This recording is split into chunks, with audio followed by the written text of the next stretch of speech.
De forma muy sucinta, doctor, apelando obviamente a su comprensión, ¿cómo catalogaría las políticas públicas de salud y las políticas laborales de este gobierno? Si tendría que explicarle quizás a alguien que recién arriba al Ecuador y que no sabe qué está pasando, ¿qué le diría? De políticas laborales con una inseguridad legal, una inseguridad jurídica terrible, con una regresividad de derechos que no hemos visto en los últimos tiempos y que obviamente merece la atención debida de cualquier inversor, porque con esas condiciones es muy difícil invertir.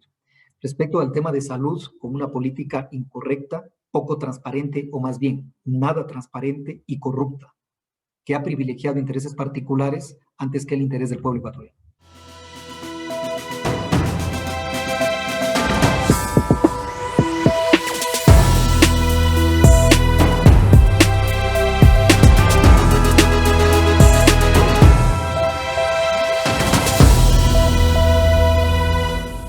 Amigos y amigas, bienvenidos a Límite por Desalineados. Como siempre, un placer que ustedes nos acompañen semana a semana. Siempre gracias por estar compartiendo nuestros contenidos y sobre todo por participar de la comunicación con responsabilidad, que es nuestro objetivo. Recuerde seguir tomando todas las medidas de bioseguridad, el distanciamiento social, el uso de la mascarilla y el lavado continuo de las manos. No subestime la muerte porque la pandemia por la COVID-19 continúa. El día de hoy vamos a conversar con el doctor Freddy Carrión. Él es el defensor del pueblo y es que hay diversos temas que realmente preocupan a la sociedad ecuatoriana. Uno de ellos es el tema de la vacunación, el tema de la pandemia de la COVID-19. Más allá de que el doctor Juan Carlos Ceballos dejó de ser ministro de Salud e incluso abandonó el país, hay juicios políticos en su contra que se están tramitando en la Asamblea Nacional por incumplimiento de funciones en la adquisición de las vacunas contra la COVID-19, mal uso de recursos públicos y tráfico de influencias en la distribución de las vacunas. Doctor, quiero agradecerle por aceptar conversar con nosotros acá en la plataforma Desalineados. Quiero empezar por estas declaraciones del actual ministro de Salud esta semana brindadas al medio de comunicación Teleamazonas, el doctor Rodolfo Farfán, en torno a la confidencialidad de la lista de vacunados. ¿Debe ser confidencial o deben ser publicadas los nombres de quienes accedieron a la vacuna en esta fase cero? ¿Cómo le va, doctor? Hola Eduardo, buenas noches y gracias por la invitación a esta plataforma, sobre todo de Desalineados. Eh, Mire Eduardo, yo creo que a veces el país lo tomo, o lo al menos tengo una percepción de que ante la ausencia de autoridad, los funcionarios públicos empiezan a afirmar cualquier barbaridad que tiene eco en algunos medios de comunicación y que lamentablemente no tiene ningún tipo de sustento técnico ni legal. Un ministro de Estado no es dueño del país, ni está por encima de la Constitución, ni mucho menos de los derechos. Hay una acción de protección, perdón, hay una acción de acceso a la información pública que donde un juez constitucional expresamente menciona y declara que se ha vulnerado el derecho al acceso a la información pública y dispone que el Ministerio de Salud Pública entregue el listado. No le está pidiendo permiso ni dejándole a la discreción del ministro de Salud de entregar o no entregar el listado de aquellas personas que se vacunaron en esta fase inicial 0 y la fase inicial 1. Así que el ministro creo que le valdría mejor informarse de lo que significan las acciones de garantías constitucionales como la de acceso a la información pública, en donde disponen de forma inmediata una obligación que es mandatoria y que aquel funcionario que no lo cumple, lo que hace es someterse al proceso de destitución, porque se generaría un incumplimiento de decisiones de autoridad legítima. Eso procedería a la destitución del funcionario público y adicionalmente también al correspondiente juicio penal, porque cuando se incumple una decisión de autoridad legítima, como es un juez, como es una sentencia, eso amerita un enjuiciamiento penal que puede llevar penas de prisión de 1 a 3 años. Así que las decisiones o esta afirmación del ministro, que adicionalmente causan mayor indignación, porque justamente lo mismo mantenía, la misma postura mantenía el anterior exministro de Salud, el doctor Juan Carlos Ceballos, cuando mencionaba de que no se pueden hacer públicos, que gozan de confidencialidad, porque eso forma parte de la historia clínica Ajá. de las personas. Eso es completamente falso y creo que eso ya habíamos superado para que este actual ministro vuelva a insistir sobre algo que, insisto, fue Ahora, superado y hay una resolución judicial. doctor, ¿por qué cree que el gobierno se muestra tan reticente a mostrar la lista de quienes fueron vacunados en la fase cero? Porque encontraremos tantas sorpresas en esa lista, Eduardo. Y estoy seguro, y lo venía anunciando inclusive hace más de 15 días, 20 días, cuando empezamos con este proceso de exigirle al Ministerio de Salud Pública que entregue la lista de los vacunados, porque de la misma forma que lo hizo el exministro de Salud al vacunarse él, en primer lugar, cuando él no forma parte del grupo de la población vulnerable, no es adulto mayor.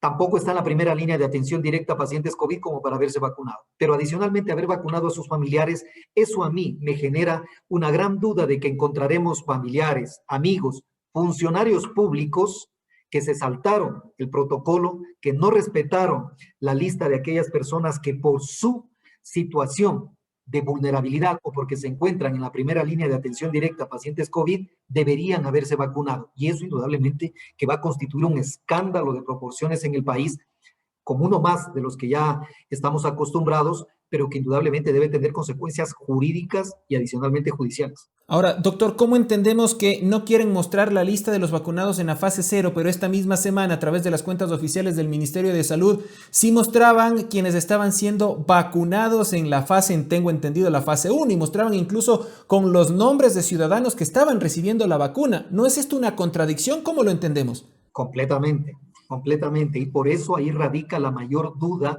intriga que tenemos, porque en esta fase inicial 0, conforme el propio exministro de Salud lo dejó anotado, estaban haciéndose invitaciones a medios de comunicación, a gerentes, directores de medios de comunicación de las propias universidades, es decir, sin un criterio técnico. En la fase 0, de acuerdo a los criterios que maneja la Organización Mundial de la Salud, la OMS, se tiene que vacunar al personal médico que está en la primera línea de atención, pero eso es completamente claro. Mucho más cuando no teníamos las 83,000 vacunas que se anunciaron para esta fase inicial. Solo llegaron 8,000 dosis, con lo cual significaba que a 4,000 personas era únicamente las que se las podía vacunar. Por lo tanto, de esas 4,000, encontraríamos cuando se publique el listado oficial de que hay muchas personas, funcionarios públicos, familiares de funcionarios públicos, amigos y personas allegadas o que tienen algún grado de influencia o relación directa con el gobierno que se vacunaron sin respetar el protocolo, y eso, como ha pasado en Perú, como ha pasado en Argentina, no solamente genera la destitución de los funcionarios públicos, sino los correspondientes juicios penales. Y esto incluiría incluso en el caso de que si se llegó a vacunar algún familiar del presidente de la República, digo, por ejemplo, la mujer del primer mandatario, ¿también sería esto o estaría en torno a los marcos ilegales de los que usted estaba mencionando? Completamente y con mayor responsabilidad y con mayor gravedad. ¿Cómo sería posible de que la familia del presidente de la República sea la primera que se está vacunando cuando la vacuna se entiende es por el grado de responsabilidad en cuanto al ejercicio del cargo público, sobre todo por la exposición que pueda tener el funcionario público y que indudablemente yo no puedo aprovecharme del cargo para beneficiarme a mí o a mis familiares, porque eso significaría haber abiertamente cometido el delito de peculado, es decir, utilizar bienes y recursos del Estado, entre los que se encuentran el recurso humano, más allá de las vacunas como tal, para beneficio propio. Claramente incurrirían en una conducta delictiva. Ahora, mucha gente se pregunta y dice qué va a pasar con el exministro Juan Carlos Ceballos si ya se fue del país. ¿Qué le podría decir a la gente que está preocupada y dice, él ya se fue del país, el siguiente día de presentar su renuncia, el presidente de la República ni sabía, y muchos dicen, no va a pasar nada o va a quedar ahí? ¿Esto es así? ¿Qué pasa con el juicio político? ¿Cómo está el tema, doctor? Bueno, aquí tenemos que establecer dos tipos de situación o de responsabilidades. La una es la responsabilidad política. Independientemente de si sigue o no sigue al frente del Ministerio de Salud, todo funcionario tiene una responsabilidad ulterior después de haber terminado sus funciones. ¿Esto qué significa? Que si es censurado por la Asamblea Nacional, él no podría ocupar cargo público en 2 años en el Ecuador. Punto uno. Esa es una sanción de tipo indudablemente política y moral, en donde al funcionario se lo sanciona por el mal uso del cargo de la gestión pública o por inadecuadas gestiones que haya desarrollado al frente del ministerio. Pero acá cabe la responsabilidad penal, que es la que he presentado la denuncia en la Fiscalía de tráfico de influencias y de peculado, porque utilizó bienes y recursos del Estado para beneficio propio. Además, con el tema del tráfico de influencias, utilizando el cargo público, dispuso que otras personas, funcionarios públicos, deriven las vacunas que estaban asignadas para otro tipo de personas para sus familiares directos. Esa medida y el peculado como tal, o esa acción y el peculado como tal, lo que hacen es que se puede ser juzgado en ausencia, inclusive puede llegar a ser condenado. Acá lo que queremos es que se garantice el debido proceso, se determine la existencia de la infracción y la responsabilidad, por supuesto. Aquí lo que no se pretenderá jamás es utilizar a la justicia como un tema de un brazo armado. Yo creo que es importante siempre mencionar, lo que exige la Defensoría del Pueblo es de que la Fiscalía con un trámite, con un proceso completamente debido, objetivo, imparcial, determine lo que tenga que hacerlo. Creo que para el país ha quedado claro que el funcionario cometió un delito más allá del tema ético en donde se apartó de todo tipo de postulado y esa sería la responsabilidad. Alguien podría decir, bueno, él ya está fuera del país, vivió mucho tiempo en Estados Unidos, para él le va o le viene que esté en el Ecuador, posiblemente, pero creo que ningún ecuatoriano pretendería o quisiera tener un proceso penal pendiente que le imposibilite retornar a su país durante toda su vida. Creo que también esas son otro tipo de condiciones que, como digo, ningún ecuatoriano quisiera estar en esa situación. Doctor, ¿se conoce con claridad cómo va el plan de vacunación o hay dudas al respecto? Siguen habiendo completas dudas. A ver, vayamos poniéndolo en contexto. Si analizamos a nivel de la región, somos creo que uno de los países que está en la cola respecto de las vacunas. Inclusive hasta Bolivia, que tenía problemas ahora con Sputnik, con la vacuna Sputnik, con la vacuna china, de origen chino, tiene mayor cantidad de vacunas, creo que les había llegado ya cerca de las 600,000 vacunas, con lo cual iniciaron en un proceso masivo de vacunación. Colombia está en el mismo proceso o empezó tarde, empezó 1 o 2 semanas después del Ecuador, pero tiene ya contratada una dosis importante de vacuna y le están llegando semanalmente una importante, creo que les está llegando por cerca de las 50 y un poco más de vacunas. Si analizamos México, está mucho más avanzado. No se diga Argentina, Brasil inclusive, pero el que lidera es Chile, que han contratado con esta vacuna de origen chino y que tiene cerca de 4 millones de vacunados. Frente a eso, el Ecuador con 69,000. Y de esas 69,000, en donde no se ha determinado, primero, de terminar de vacunar a todo el personal de salud. Y cuando hablo de personal de salud, es hospitales públicos y privados. Los hospitales públicos en todas las áreas, ya no solamente de las atenciones del COVID, en donde deberían estar todos vacunados quienes atienden COVID, sino en todas las áreas. ¿Por qué?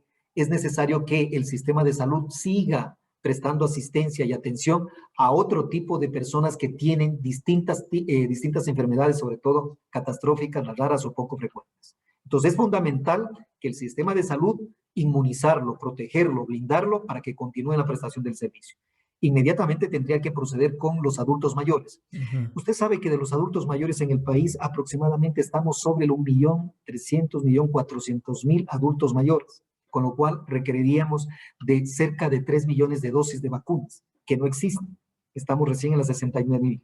Por lo tanto, no existe certeza de cómo se está priorizando. Si el personal de salud se lo está vacunando, solo el personal de salud, entre público y privado, supera los 110,000 funcionarios o trabajadores de la salud. Por ende, si solo se han vacunado 69,000 y dentro de los 69,000 se han vacunado también algunos adultos mayores de centros geriátricos públicos, eso determina de que no todo el personal médico se encuentra vacunado. Y se están vacunando incluso hasta TikTokers, doctora. Esto se conoció el día jueves. Ya con esto es inadmisible, inaudito. Si esa denuncia que se presentó en algún medio de comunicación es real, es cierta, realmente veríamos que el plan de vacunación no se está manejando adecuadamente, que no hay una consolidación ni seguridad respecto del plan de vacunación y que esa es la responsabilidad directa del ministro de Salud que se sigue oponiendo a la publicación de las listas. Ahí está, ahí es el verdadero problema cuando no se publican las listas, que empiezan terceras personas a colarse porque como hay un misterio sobre las personas que deben vacunarse, entonces cualquiera puede meterse dentro del listado sin haber generado o sin haberse categorizado dentro del listado de prioridades que debe tener el Ministerio de Salud, con 69,000 vacunas y que 2 jóvenes que están estudiando medicina, que son TikTokers, seguramente será por lo que habrán tenido algún beneficio para el gobierno, que se tienen prioridad para la vacunación. Eso tiene que ser completamente condenable y repudiable socialmente. Ahora, tengo entendido, doctor, que la Contraloría ya inició la auditoría al proceso de vacunación, pero la pregunta que me nace desde el inicio de todo este proceso es, ¿por qué solo se contrata con Pfizer? Usted ya mencionaba a la vacuna rusa. ¿Qué sucede? Se dan los argumentos de que quizás no están aprobados por estamentos norteamericanos, en fin, pero ¿por qué? ¿Por qué solo nos enfocamos en Pfizer? ¿Y por qué además el ministro Farfán dice que hay 20 millones de vacunas hasta el momento compradas, pero que hay cláusulas de confidencialidad también que no permiten conocer los valores? Y Cuando habla de que no se permiten conocer los valores, lo único que dice es que de forma general Ecuador ha destinado 200 millones de dólares para las vacunas. Entonces, me nacen dos interrogantes ahí, doctor. ¿Por qué solo con Pfizer? ¿Por qué no se le toma en cuenta las otras vacunas? Y es imposible, no podemos conocer realmente los valores de los contratos que ha tenido el gobierno con las farmacéuticas. Eso es falso. Eso es falso, Eduardo, y lo único que se pretende es generar un manto de opacidad para que eso permita que no sea cuestionado ni exista el control social a un tema que es de seguridad del país, que no puede estar sujeto ni a confidencialidad ni a reserva. No es información confidencial, no es información reservada. Esta es una información pública en cuanto a los montos de la contratación, porque efectivamente con Pfizer el costo de las vacunas es el doble del costo de la vacuna de Sputnik. Aquí también hay componentes ideológicos. Pfizer es norteamericana, Sputnik es de origen ruso, y el concepto ideológico o el tema ideológico está indudablemente también siendo parte de las negociaciones. Entonces prefiero con Pfizer, con AstraZeneca, antes que con Sputnik, antes que con Sinovac, con la empresa china. Y aquí tenemos un componente que es importante, independientemente de si es de origen ruso, norteamericano o chino. Aquí lo importante es determinar el nivel de efectividad. La vacuna rusa Sputnik V tiene un 92% de efectividad frente a Pfizer, que tiene un 95%. Por lo tanto, están en el mismo rango de inocular a la población y de garantizar su inmunidad. Con Sputnik, inclusive, el costo es menor y adicionalmente el nivel de refrigeración que se exige para garantizar las condiciones de la vacuna es menor. En Pfizer es menos 40 grados y en la de Sputnik estamos hablando en menos 10 grados. Es decir, logísticamente existen mejores condiciones. Y si hablamos de un nivel de 92% de efectividad, es prácticamente el mismo que Pfizer. El problema, insisto, sigue siendo ideológico. El problema, insisto, sigue siendo de que no se permite transparentar el valor de la contratación para ser comparable con el resto de laboratorios y de esa manera, con el control social que tiene la ciudadanía, que tiene el pueblo ecuatoriano, juzgar también a sus autoridades, porque muy posiblemente cuando existen estos contratos completamente reservados, se producen actos de corrupción. Ya lo hemos vivido en plena pandemia. Miren los contratos por los insumos Es médicos. decir, podrían por haber las negociados ahí con las farmacéuticas Exactamente. y que demuestren el por qué solo se está contratando con una determinada. Las bolsas para cadáveres, inclusive las propias mascarillas, todo se dio para un negociado porque no había la transparencia. Lo mismo está sucediendo y puede suceder en el caso de los contratos de las vacunas que, insisto, ni Pfizer, ni AstraZeneca, ni ningún laboratorio puede llegar a establecer cláusulas de confidencialidad al interior del país para que no se sepa cuál es el valor y el costo. Mucho menos Pfizer o AstraZeneca podrían llegar a determinar que no se publique la lista de las personas vacunadas en la fase inicial cero. Doctor, estamos a un año de básicamente haber empezado a vivir todo el estado de excepción y todo lo que sucedió en el país. Ahora, recordando lo que sucedió hace un año, el gobierno se demoró 11 días en declarar la emergencia una vez que se conoció el paciente cero, perdón. ¿Hubo alguna sanción para los funcionarios? ¿Cabe o no cabe una sanción para los funcionarios que se demoraron en ese momento en declarar la emergencia? ¿Habrá una sanción o esto prácticamente ya queda ahí como un error del gobierno y pues bueno, virar la página y continuar? Bajo ningún punto de vista. Yo he venido insistiendo desde el 29 de febrero, cuando se conoció el primer paciente cero, de que era necesario actuar de forma inmediata y declarar la emergencia, el estado de excepción y obviamente las medidas necesarias para evitar un contagio masivo. Pasaron 11 días cuando se declaró la emergencia. El gobierno la declaró el 11 de marzo y en esos 11 días, partidos de fútbol, conciertos.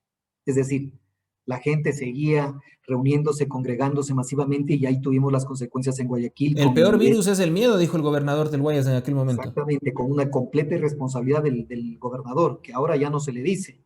Ahora está prácticamente él convertido en un influencer o en una persona dedicada a la política, presentándose como todo un salvador de la ciudad de Guayaquil, cuando él fue uno de los motivadores para que no se declare la emergencia por privilegiar partidos de fútbol o conciertos. ¿Y podría recibir Él, alguna sanción él? pero por supuesto, porque todos los funcionarios tenemos responsabilidad y aquí debemos añadir una situación adicional. El Estado puede ser sujeto de una responsabilidad internacional si se llega a determinar que actuó mal a destiempo, que no entregó información completa, que no protegió a la población dándoles mayores dosis o cantidades de las pruebas PCR, no se practicó pruebas PCR. Hasta el día de hoy no llegamos al 1 millón de pruebas PCR, cuando en otros países supera por largo las pruebas PCR. Por lo tanto, hemos tenido de parte del Estado un manejo de la salud pública con una venda en los ojos. Han actuado con palos de ciego. Si usted no tiene las suficientes pruebas PCR, ¿cómo puede saber cuánta población o cuántos ciudadanos se encuentran contagiados? El otro caso en donde hay responsabilidad del Estado en el manejo de los cadáveres, que actualmente 62 todavía no se pueden identificar, en las muertes inusuales, estamos llegando ya a cerca de 47,000 muertes inusuales, es decir, que son muy posibles que sean producto del COVID, pero que el gobierno no las puede llegar a determinar. Todo eso va a generarle responsabilidad del Estado, al Estado en su calidad de garante de los derechos humanos, una responsabilidad internacional, y por ende, por el derecho de repetición, debería incluirle a ciertos funcionarios como el propio ministro de Salud o el exministro de Salud, que indudablemente tuvieron una actitud o un manejo completamente ¿El erróneo. presidente de la República también ahí? Por supuesto, como jefe del Estado, él siempre tendrá la responsabilidad cuando el Estado haya vulnerado derechos humanos, cuando haya violado los derechos humanos, de determinarse la responsabilidad del Estado ecuatoriano. El jefe del Estado es el principal responsable. Doctor, sé que usted está con el tiempo también y prometí no extenderme demasiado, pero hay dos temas que quiero también que me dé su criterio. El juicio al ministro del Trabajo, Andrés Isch. Usted ya compareció a la Comisión de Fiscalización, tengo entendido. ¿Por qué lo cataloga usted en entrevistas que he visto a lo largo de esta semana como el ministro del desempleo, como el ministro que ha fomentado la precarización laboral y la regresividad de derechos? Porque primero es el ministro de Trabajo, realmente de materia laboral, creo que conoce muy poco. Conoce muy poco. Y lo digo de esta manera porque cualquier ministro de Trabajo comprende y conoce que el pilar fundamental para cualquier proceso de reactivación económica es el empleo. Punto uno. Punto dos, que cualquier norma o medida que vaya, en lugar de garantizar el empleo, a precarizarlo al empleo, va a tener consecuencias directas en la propia producción, porque entre más empleo precario, va a existir menos recursos económicos para movilizar, para mover la maquinaria productiva. Si usted antes ganaba 100 y ahora gana 50 porque le redujeron la jornada laboral, eso significa de que tiene menos $50 para gastar, para consumir. Y si no hay esos $50, por lo tanto, usted ya no puede ir a consumir en la tienda, en el restaurante, en el transporte público. Es decir, todo es una cadena. Creo que es de elemental lógica, algo que el ministro ha desconocido, porque ha privilegiado ¿qué? A ciertos empresarios que votaron a la gente, despidieron intempestivamente sin pagarles las indemnizaciones por despido intempestivo, burlando la ley, además, burlando la ley, porque argumentaron que quebraron, que cerraron sus negocios para luego reabrirlos, reaperturarlos, con lo cual hay una flagrante vulneración, y ahí el Ministerio de Trabajo tiene toda la atribución para revisar, inspeccionar a estas empresas y Pero, sancionar. doctor, según el Y no gobierno, la ley de apoyo humanitario protegía a los trabajadores, buscaba la reactivación económica del país, entre otras. bajo ningún punto de vista. Tanto es así que vea que la Defensoría del Pueblo, en mi calidad de defensor, yo presenté ya la acción de inconstitucionalidad de todo el capítulo de materia laboral, porque es completamente regresiva, precariza las relaciones laborales. El gobierno ha presentado como un gran logro que ha dado un número significativo de empleos, pero si analizamos cuántos empleos se perdieron, para mayo o junio del 2020 llegábamos a 1 millón de empleos perdidos. Luego, indudablemente, con el proceso ya de la población que empezó a reactivarse, empezaron a contratarse medio tiempo, tiempo parcial, y se reactivó muy parcialmente la economía. Pero a fechas de hoy, seguimos con una cifra negativa de cerca de 400,000 plazas de empleo perdidas, con una pobreza del 30% de la población. 1 de cada 3 ecuatorianos es pobre. ¿Y por qué es pobre? Porque no hay fuentes de trabajo, porque no hay productividad, porque no hay recursos económicos. Y esa es la tarea del Ministerio de Trabajo, también proteger a los trabajadores que nunca lo hicieron, que nunca lo hizo, que nunca se preocupó del trabajador, sino más bien por el lado del empresario. Y claramente, en las relaciones laborales, el empresario tiene unas mejores condiciones, las relaciones de poder son asimétricas, y creo que se debería proteger al trabajador antes que al empleador. Al empleador hay que promoverle que produzca, con eliminándole trabas administrativas, burocráticas, promoviendo incentivos tributarios, pero no afectando a los trabajadores para bajar sus costos laborales. Doctor, las dos preguntas finales. El 23 de febrero, una vez que sucedió la crisis carcelaria en el país, a través de la Defensoría del Pueblo se expidió un pronunciamiento y un exhorto al presidente, el cual estaba con su firma. Y entre otras, se pedía de forma inmediata las investigaciones penales para sancionar a las personas responsables de estos asesinatos. Y en la parte pertinente también se hablaba de que el único responsable es el Estado. ¿Qué tipo de sanción debería recibir el Estado y sobre quién debería recaer en este caso?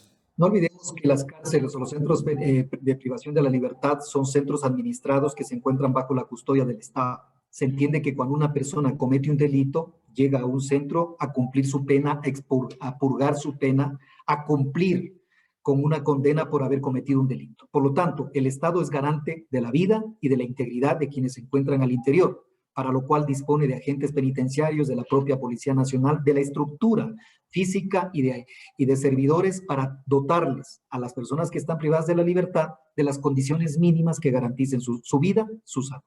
No lo ha hecho el Estado.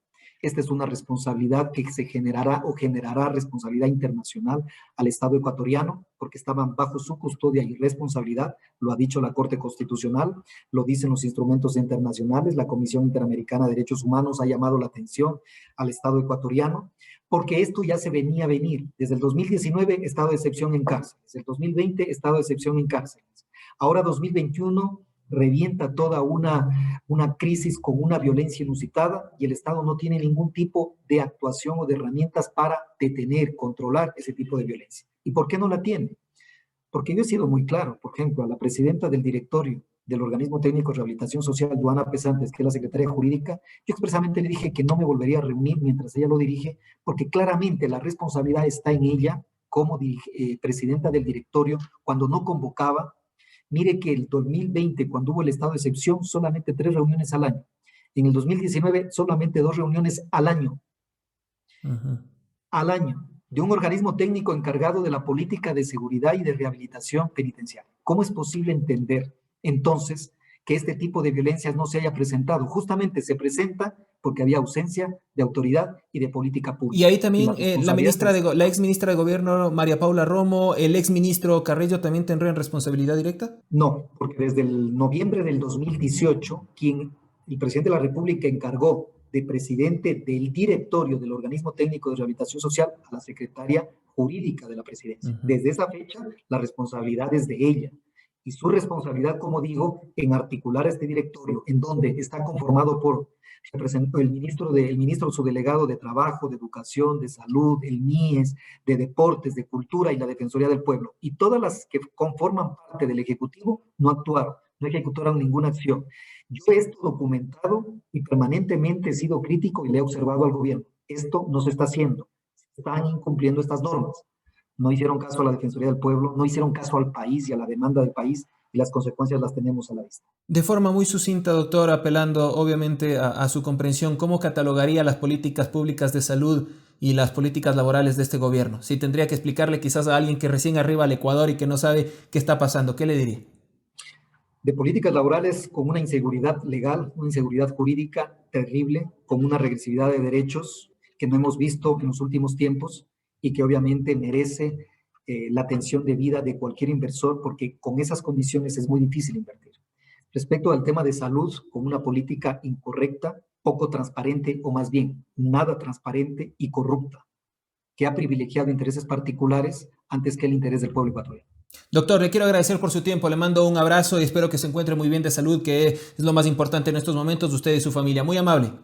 Gracias, Eduardo. Un fuerte abrazo. Hasta luego. Muchas gracias. Ha sido el doctor Freddy Carrión, el defensor del pueblo, con quien hemos conversado en estos minutos, amigos y amigas que nos acompañan en nuestras cuentas en redes sociales de Desalineados, esperando que este diálogo haya sido fructífero. Hemos hablado justamente sobre lo que sucede con la pandemia de la COVID-19, el tema de las vacunas, del exministro Juan Carlos Ceballos, las declaraciones del actual ministro, el doctor Farfán, lo que sucede también con el juicio político en contra del ministro del Trabajo, el señor Ich, y por supuesto la crisis carcelaria. Hay tantas cosas que están pasando en nuestro país y por eso hemos acudido a la Defensoría, porque la Defensoría del Pueblo es la institución nacional de derechos humanos que promueve y protege derechos de las personas, comunidades, pueblos, nacionalidades y colectivos que habitan en el país, de ecuatorianos y ecuatorianos en el exterior, y los derechos de la naturaleza para propiciar la vida digna y del buen vivir. Amigos y amigas, ustedes sacarán las conclusiones respectivas. Nosotros, como siempre, trataremos de darle información, contenidos que sean productivos para ustedes. Esto ha sido Al Límite en Desalineado. Recuerden seguir las cuentas de nuestros amigos de FreshCat, quienes se encargan de toda la producción.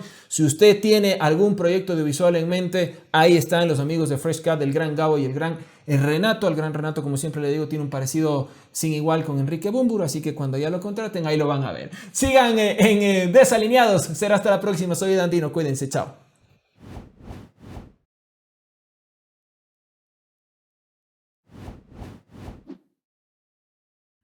Hola, si te gustó este video te invitamos a que nos sigas en nuestras cuentas de Twitter, Facebook, Instagram y YouTube. Somos Desalineados, comunicación total y queremos que tú participes.